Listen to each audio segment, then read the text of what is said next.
मालेगाव बॉम्बस्फोटाचा निकाल लागला आहे आणि सगळे जे आरोपी होते त्यांची निर्दोष सुटका केली आहे. आपली काय बघा, परत एकदा आम्ही जे वारंवार एक हिंदुत्ववादी कार्यकर्ते म्हणून आम्ही स्पष्ट बोलतो की हिंदू कधीच आतंकवादी होऊ शकत नाही आणि तेच परत एकदा आजच्या निकालामध्ये सरळ स्पष्ट झालेलं आहे. कधीही हिंदू समाजाच्या व्यक्ती कुठल्याही अन्य धर्माचा द्वेष करून स्वतःचा धर्म वाढवण्याचा प्रयत्न कधीच करत नाही. असे कुठलंच उदाहरण तुम्हाला कुठल्याही जगाच्या पाठीवर भेटणार नाही आणि त्याच्यावरच शिक्कामोर्तब झालेला आहे. म्हणजे ह्याच मालेगावच्या केसच्या निमित्ताने हिंदू दहशतवाद हा जो काय आमच्या हिंदू समाजाची बदनामी करण्याचा जो प्रयत्न झालेला होता, त्यांचा तोंड काळं झालं असेल, त्यांना चेहरा दाखवण्यासाठी आज जागा नसेल. कधीही कुठला हिंदू ना धर्मांतर करून आपला धर्म वाढवण्याचा प्रयत्न करत, कधीही कुठला हिंदू दुसऱ्या धार्मिक स्थळाला तोडूनच त्याच्यावर अतिक्रमण करून मंदिर बनवायला प्रयत्न करत, असा कधीच कुठला हिंदू तुम्हाला दिसणार नाही. आणि म्हणून हिंदू समाजाची जी बदनामी या मालेगाव केसच्या निमित्ताने करण्याचा जो प्रयत्न केलेला होता, त्यांना तोंडावर त्याच्या चपराक मिळालेली आहे.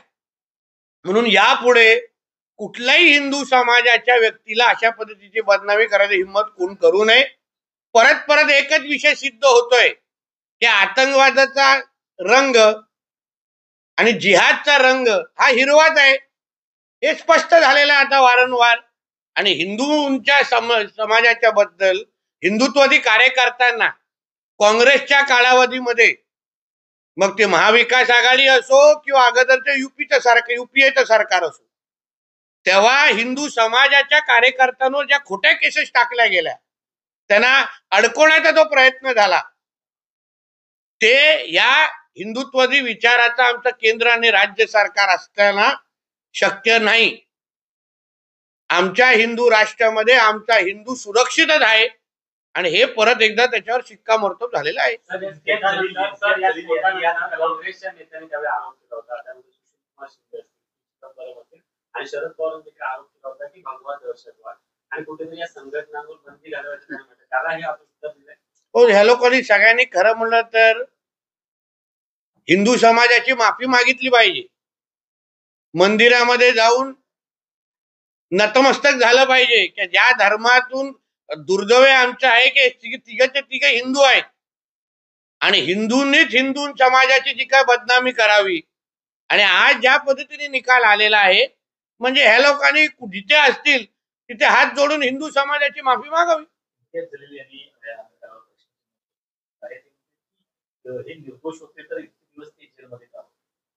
असं आहे, कारण का अशा पद्धतीच्या पुरावे चुकीच्या पद्धतीने यांच्या विरुद्ध तयार केलेले. अगर तुम्ही बारकाईने त्यांच्या वकिलांची अगर माहिती अगर वाचली असते, ऐकली असेल, जे त्यांनी कोर्ट जे पुरावे हे लोकांनी सादर केले ते कुठलेही सिद्धच करू शकले नाही कोर्टामध्ये. ना त्या सीडी सिद्ध करू शकले, ना जे काय विटनेस उभे केले तेही सिद्ध काय करून दिले शकले नाही. म्हणजे सगळ्या पद्धतीने हिंदू द्वेष करून, हिंदू समाजाचा द्वेष करून हिंदू समाजाची बदनामी करणं, हिंदुत्ववादी कार्यकर्त्यांची बदनामी करणं, हा एक कलमी कार्यक्रम काँग्रेसच्या माध्यमातून चालू होता. म्हणजे हिंदू समाजाच्या विरोधात द्वेष पसरवण्याच्या लोकांना ताकद देणं, आतंकवादाला ताकद देणं, जिहादला ताकद देणं, हे सर्व स्पष्ट चालू होतं. हे आज सिद्ध झालेलं आहे. 17 वर्षांनी निकाल येतोय, आरोपी सर्व निर्दोष सुटलेले. त्यांचं म्हणणं असं आहे की 17 वर्ष जे आम्ही सहन केलं त्याचं काय, त्याचं आता प्रायश्चित हे सगळे ज्यांनी त्यांची बदनामी केली ना, त्यांनी त्यांच्या पायावर नाक रगडलं पाहिजे. आयुष्याचे 17 वर्ष उगाच काही नसताना त्यांना द्यायला लागलेले आहेत.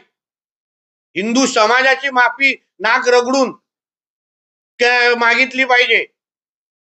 मालेगावमध्ये जल्लोष करताना पोलिसांनी अटकाव केला. एकंदरीत त्या ठिकाणी जल्लोष करत होते, फटाके फोडण्याचा प्रयत्न करत होते. त्यांना नाही, ठीक आहे, पोलिसांना पण कायदा आणि सुव्यवस्था राखणं हे पोलिसांचं काम आहे. पण पोलिसांनी त्यांच्या परिस्थितीच्या अनुसार योग्य निर्णय घेतला असेल. पण तुम्ही एका जागे फटाके फोडायला थांबवला असेल तर प्रत्येक हिंदू समाजाच्या हृदयामध्ये आज जे फटाके फुटतायत ना, ते तुम्ही कधी कधी कसे थांबवणार? 15 दिवसांपूर्वीच जे मुंबईतले ब्लास्ट होते त्यांचा निकाल लागला. त्या प्रकरणामध्ये सुद्धा पुराव्यांअभावी सगळ्यांना निर्दोष सोडण्यात आलं. आता याही प्रकरणामध्ये पुराव्यांअभावी सगळ्यांना निर्दोष सोडण्यात येते. त्यामुळे पोलीस प्रशासनाची जी तपास किंवा जे तपास यंत्रणा आहे, काही जणांनी असा आरोप केलाय की जाणीवपूर्वक हिंदुत्ववादी संघटना यामध्ये इन्व्हॉल्व्ह होत्या. त्यामुळे योग्य पद्धतीनं तपास करण्यात आला नाही, पुरावे योग्य पद्धतीनं गोळा करण्यात आले नाही आणि त्यामुळे त्या सिद्ध करतात. हो, कारण का त्यावेळीच्या काँग्रेस सरकारने त्यांना हिंदू द्वेषच करायचं होतं. तर नेहमी आपण बघतो की मुस्लिम लीगची भाषा आणि काँग्रेस पक्षाची भाषा एकच असते. पाकिस्तानची भाषा आणि काँग्रेस पक्षाची भाषा एकच असते. म्हणजे आमच्या ह्या राष्ट्राला, हिंदू राष्ट्राला इस्लाम राष्ट्र बनवण्यासाठी ज्यांनी ज्यांनी षडयंत्र जे करतायत, गजवाय हिंद करणारे जे लोक आहेत, त्यांचीच भाषा आतापर्यंत काँग्रेस आणि त्यांचे लोक बोलत आलेले आहेत.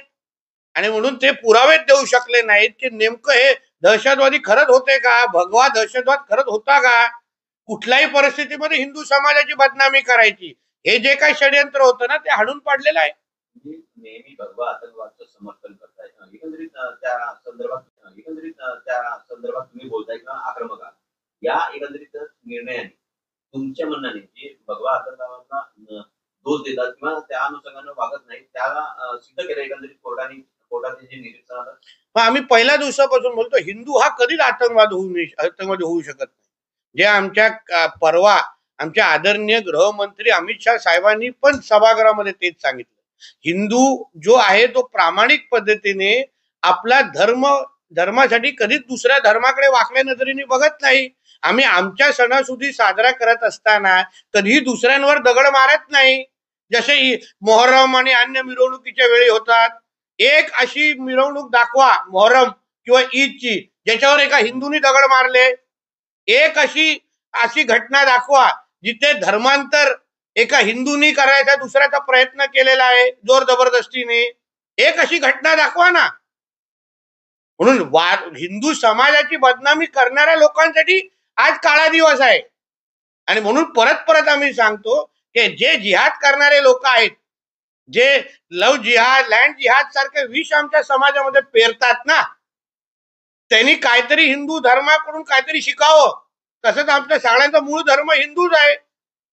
म्हणून या निमित्ताने परत सगळ्याच जणांनी हिंदू धर्मामध्ये यावं. पोलीस आयुक्त परमवीर सिंग हे त्यावेळेला या संपूर्ण संपूर्ण घटनेचा तपास करत होते. हिंदू दहशतवाद हा शब्द पुढे आणण्यामध्ये किंवा तो दूर करण्यामध्ये त्यांचा सुद्धा एक महत्वाचा भाग होता. आता जेव्हा या सगळ्यांना निर्दोष सोडलेला आहे, तर परमवीर सिंग यांची चौकशी करावी. बघा, प्रत्येकाने ज्यांनी हिंदू समाजाची बदनामी करण्याचा प्रयत्न केला ना, मग काही हिंदू दहशतवाद त्याच्यामध्ये, काही अधिकारी तुम्ही जसं म्हणता, काही राजकीय नेते पण होते. ते कुठल्या आधारावर बोलत होते? मग आता तर दिसतंय ते त्यांनी खोटाचाच आधार घेऊन, चुकीच्या बातमींच्या चुकीच्या आधार घेऊनच आमच्या हिंदू समाजाची बदनामी करत होते. मग आता प्रत्येकाने पुढे येऊन या ते माफी मागावी, या तर मग त्यांना काय शिक्षा द्यावी हे हिंदू समाजाने विचार करावा. विधान केलंय अनिल देसाई यांनी आता एक विधान केलंय की यामध्ये जे निष्पाप ज्यांचा जीव गेलाय त्यांचं काय ज्यांचा निष्पाप जीव गेला त्यांचं काय सरकार काय करणार? असं आहे की आता अनिल देसाई ज्या निवडून आल्यानंतर त्यांच्या मिरवणुकीमध्ये पाकिस्तानचे झेंडे म्हणजे फडकवले गेले होते.